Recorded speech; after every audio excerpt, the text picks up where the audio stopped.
Welcome to PHT in the Morning with your host, Pastor David Miller from the Pentecostal Holiness Tabernacle in Cincinnati, Ohio.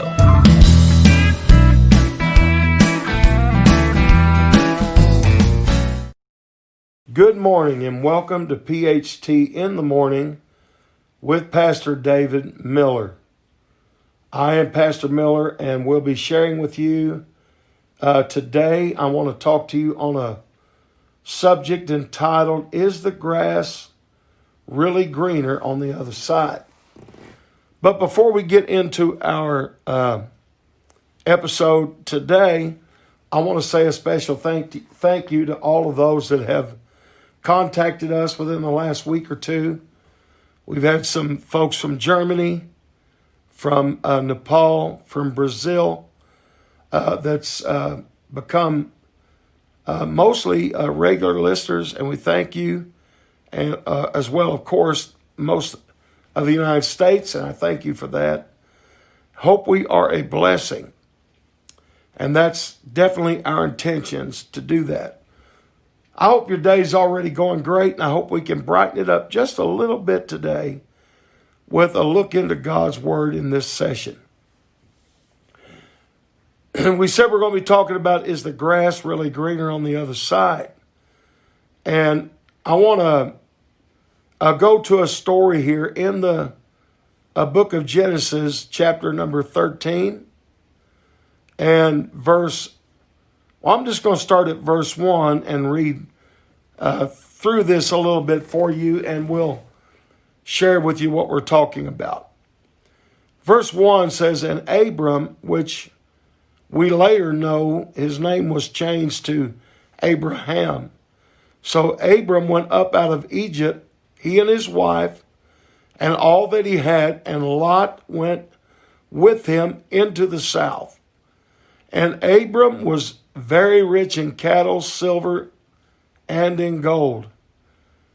He went on his journey to the south, even to Bethel, unto the place where his tent had been in the beginning, and unto a place of the altar that he had made there at the first. And there Abram called upon the name of the Lord. Now Lot also went with him, and Abram had flocks and herds and tents. And the land was not able to bear them that they might dwell together, for their substance was great, so that they could not dwell together. And there was strife between the herdmen of Abram's cattle and the herdmen of Lot's cattle. And the Canaanite and the Perizzite dwelt then in the land. So it was Abraham and Lot, and also they were there where the Canaanites and Perizzites were. Abram said to Lot, when this strife came between them, he said to Lot, Let there be no strife, I pray thee, between me and thee, between my herdmen and thy herdmen. For we be brethren. Is not the whole land before thee? Separate thyself, I pray thee, from me. If thou wilt take the right, if thou wilt take the left hand, I will go to the right.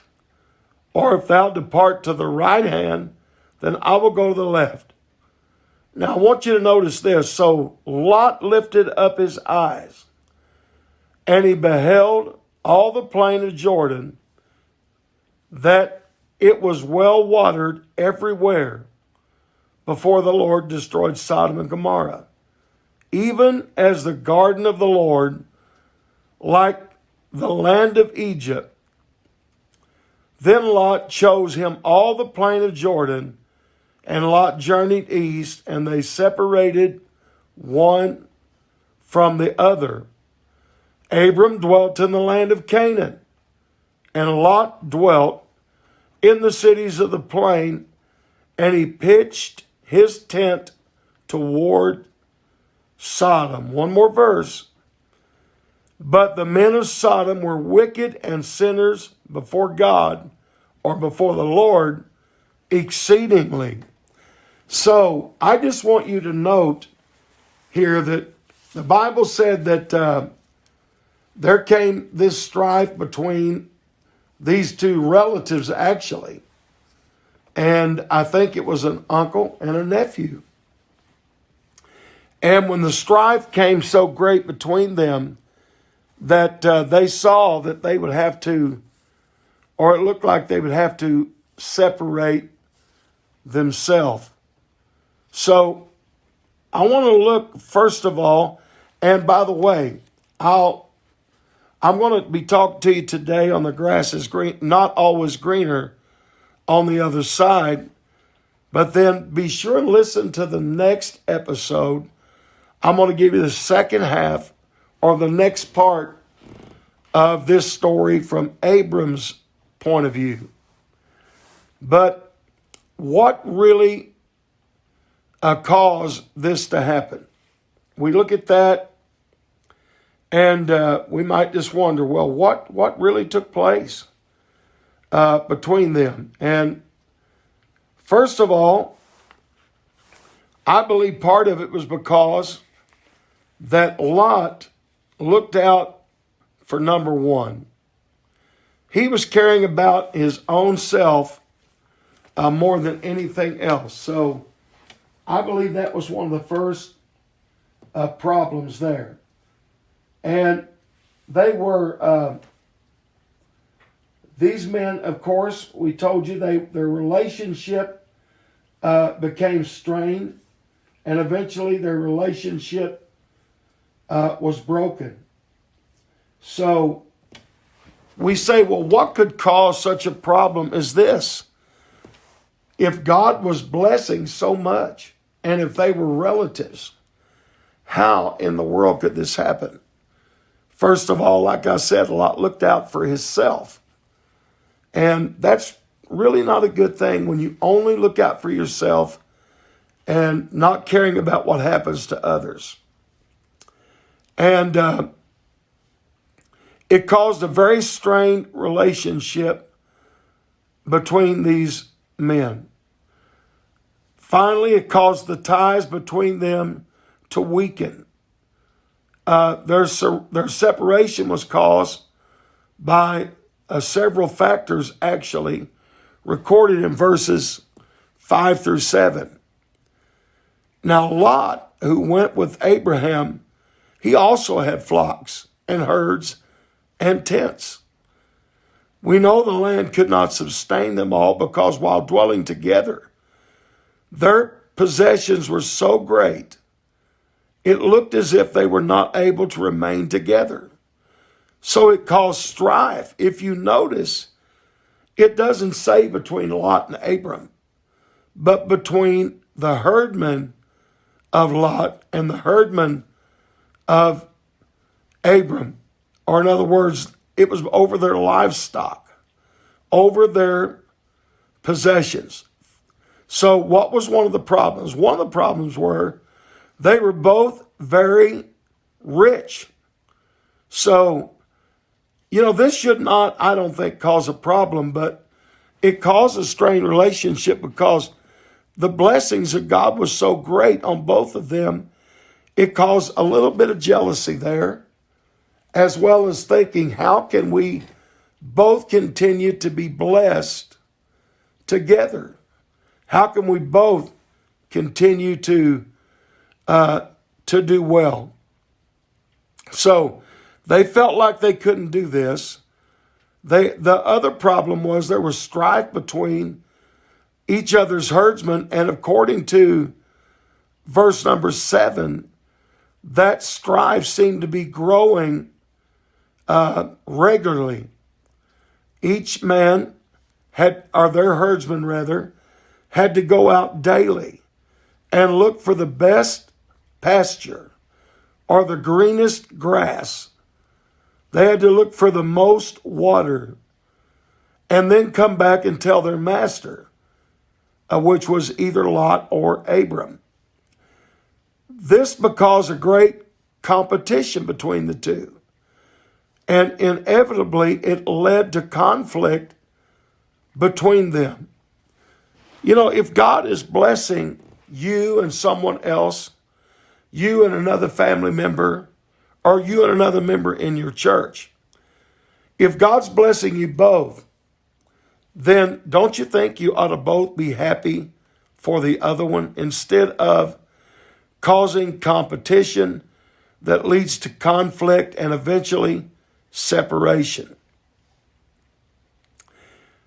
It seems like here that this suggests that some irritation had already become evident between Abraham and Lot themselves. It seems like it was implied by Abram's words itself in verse number 8. And whenever there's contention between followers, there's often contention or strife between leaders also. Their success, which was great among both of them, bringing this strife between them as they begin to sojourn. In other words, they were going on farther.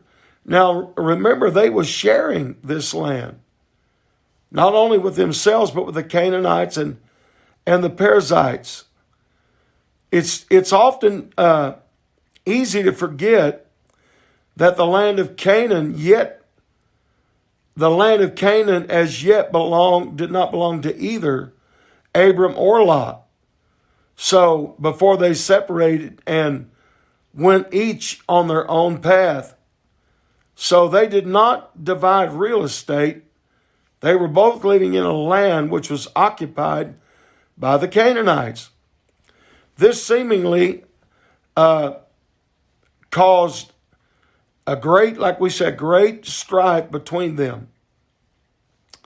And I want to say this, one way or the other, if God's will is to be done, then I believe we should simply follow God and not worry about what we look out and say, well, that path seems better. That path seems easier. I think I will choose that way, because if you remember the words that I told you about earlier in the podcast, where Abram said to Lot, he said, just lift up your eyes and look. If you go to the left, I'll go to the right. If you go to the right, I'll go to the left. You choose. He gave Lot the choice. So when Lot looked, the Bible said he beheld all of those well-watered plains. There was water everywhere, and that was vital to his flocks to have water. Also, not only to his flocks, but for his herdmen, his workers, himself, his wife, his children, everyone. They had to have water. So Lot said, I'm going the way where all the water is. And because of it being well watered, and notice the Bible said it was well watered everywhere. So naturally, that made green grass everywhere. Now you got to remember where they had been. Their flocks had eaten down the grass very low. And then he looks and sees the flowing green grass and all the water. And he said, I think I'll choose that way. So then Abram simply said, all right. And Abram went the other way. He opted out of his authority and of his position in the family. And he said, okay, he let Lot make the choice. So as I speak to you this morning, when you look out at life, you can look and say, if I choose this path, it looks more providential for me. When I look at this path, I mean, look at it. The grass is greener. Everything seems to be better. And you may not even be looking at the danger ahead. You may not be looking at the ultimate outcome. All you're seeing is the greener grass. All you're seeing is things look better from your natural eye. But I want to ask you, is the grass really greener? Is it truly greener? Because Lot chose that way. And in choosing that, the Bible said he pitched his tent toward Sodom. So he put his dwelling place in the direction he was leaning. I want to ask you, which way are you leaning today? Are you leaning toward what looks like the absolute best way to go? Now, a lot of folks will say, if I give my life to Jesus, there may be some things I can't do. If I give my life to the Lord, I may not be able to accomplish what I want in this life. So they choose the other way. See, the Bible said there's two ways, two roads. One road was broad and wide, and it led to destruction, and many there be that go in thereat. The other road was straight and it was narrow, but it led to life everlasting, and few there be that find it. So today, I ask you, before you choose sin, before you choose God, before you leave the church, before you separate from your church, and I ask you, is there strife between you and another church member? Is there strife between you and another family member? Do you look around and say, some people have left our church? Do you look around and say, some of our church services has not been as great as they've been in the past? There's been some sickness here, so our crowd is not as big in attendance. So you look down the road or across town and say, wow, they got a new preacher. Do you know they got a new choir? Their crowds are bigger, and they're having some great services. So the grass might be greener over there. But let me say this, before you leave your church or your family or your friends and go searching for greener grass, it may not turn out in the end the way you hoped. It really might not, because Lot chose the greener grass and the well-watered plains. He wound up in Sodom, where there was wicked and sinful men, where God later on burned up that city with fire and with brimstone. And Lot wound up losing his own wife, becoming a pillar of salt in the exit of that city. Lot had to run for his life to get out of a city that he said, the grass is greener over there. So you might be going in a direction where you think the grass is greener, in a few days or weeks or months, you may be running for your life. I've had folks leave the church that I pastor to only have them call me back at a later date and say, I'd like to come back home. My answer is always yes. I had a person call or text today, a family that had left our church because they thought our restrictions were too great.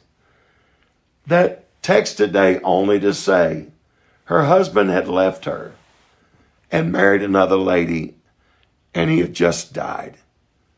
You see, the grass is not always greener on the other side. So, in closing this episode, I'm urging you to reconsider and not just think of what you look with your eye and think, hey, that's the path I want, where the greener grass is. Be careful. Follow God, and you will see that if you stay with God, you will make the right choice. I hope this has been a blessing to you. This is Pastor David Miller, and I hope you have a great rest of your day.